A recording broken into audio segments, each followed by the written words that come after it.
What's up everybody, welcome to another FIFA 23 review on the channel. Today we're going to be looking at Raheem Sterling's 86 overall left wing card. Thank you guys so much for the support on the channel you've been giving. If you guys want to see more videos like this in the future, comment down below, subscribe. I'm going to keep uploading FIFA content as the year goes on. So starting with his price, he's coming in at 64k on the Xbox PS5 market and then 65k on PC. He has two alternate positions, left mid and right wing. Comes in with 4-star skills, 3-star weak foot, and the base accelerate coming on his card is the explosive accelerate. He's 5'7" with a unique body type. He doesn't have an updated face scan in game. He still has an old one in game, so it still looks like him, but it's not like the newest one from this year. High medium work rates, and he also does have the flare trait as well. So I've been using him in left attacking mid spot in the 4-2-3-1.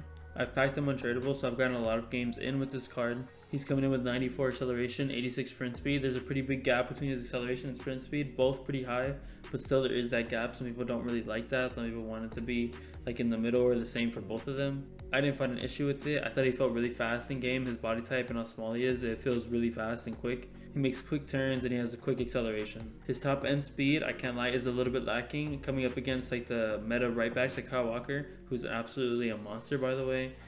He will get outran a little bit, but nonetheless he's still a pacey winger. A big thing about Sterling cards in the past is always his finishing never felt that good. For me, I'm kind of torn on this. Looking at the shooting stats, 91 positioning, everything else is pretty average. 82 finishing, 78 shot power, 80 long shots. I originally had a good string of games with him where he felt like he was finishing so much, and then I kind of had a string of games towards the end where he felt like Sterling of old, who never could finish his chances. But maybe that just came down to me playing against better opponents as I moved up the division rivals ladder. But honestly, I feel like overall his shooting was pretty solid. I don't think it was as bad as years past, but still not as good as other wingers that I've used in the game like Nabry or Sane. But still, I think he had decent enough finishing to where you wouldn't be upset about it. Passing, only 78, 80 vision, 79 crossing, 83 short passing, 67 long passing. I feel like it's hard for me to distinguish the high-end passers between the low-end ones. I feel like the long balls right now and the over-the-top through balls are the most overpowered thing to do, and I feel like anybody is able to do them regardless of their passing stat. I feel like it's just the way the game is right now. The only thing I can notice is maybe like the first time passing is where this passing stat has a real big effect on, because a lot of players seem to misplace passes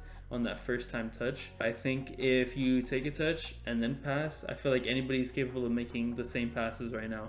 Dribbling 86 was pretty much like the main part of this card, you know, combining speed and dribbling with him. 94 agility, 93 balance, 91 reactions, 84 ball control, 86 dribbling, 77 composure. Really good dribbling stats. Honestly, one of the better dribblers in game for me. I think it's because of his body type. You can see in a lot of the clips I show, it's mostly focusing on his dribbling because he felt really good in game. I use a lot of RB dribbling to like move left to right, and I think that's where he felt the best. He was able to get around a lot of defenders and make things really hard for a lot of different center backs, right backs, things like that. Physicality is for sure the biggest weakness on this card.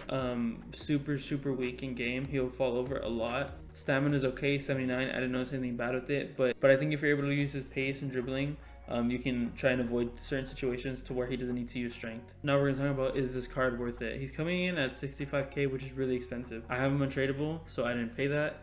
It's hard for me to say that he's worth 60k though, because I think there's a lot of left wingers in the Premier League that I'll take over him. If I was the one purchasing him, I for sure am taking Zaha, Luis Diaz. Give me those cards over him for me for the coins. I'd rather save those coins and use it for something else or a different position. I think when there's so many options like that, it's hard for me to justify paying 60k for him. But still, nonetheless, I can understand it. I think probably the closest comparison you can find is someone like Foden, who's not as fast as him. But if you apply like a Hunter Kemp style with him, I think he can feel really similar to him in game. I really like the way Foden feels in game. This year and last year, I feel like he felt really good. Even Sancho, who I know who's way slower, but I really like Sancho in game, and it helps that he has 5-star skills. I think he's definitely one of the better dribblers for sure. I think the only thing with Sancho is that his stamina is really low. Like the fact that somebody like Alan Saint-Maximin is only like 30k, and that he's like one of the crazier cards in game, and for sure his dribbling is way better than Sterling's. But I don't want to discredit Sterling's dribbling because it is like really good. But honestly, I'm having a hard time understanding why this card would cost 65k. Personally, I would look elsewhere and save coins. With that being said, I hope you guys enjoyed the video and the gameplay clips. Let me know if you guys want to see any other reviews in the future. Subscribe for more reviews because I'll be posting a lot more. Comment anything you want to say below. And I hope you guys have a good rest of your day. I'll see you guys later.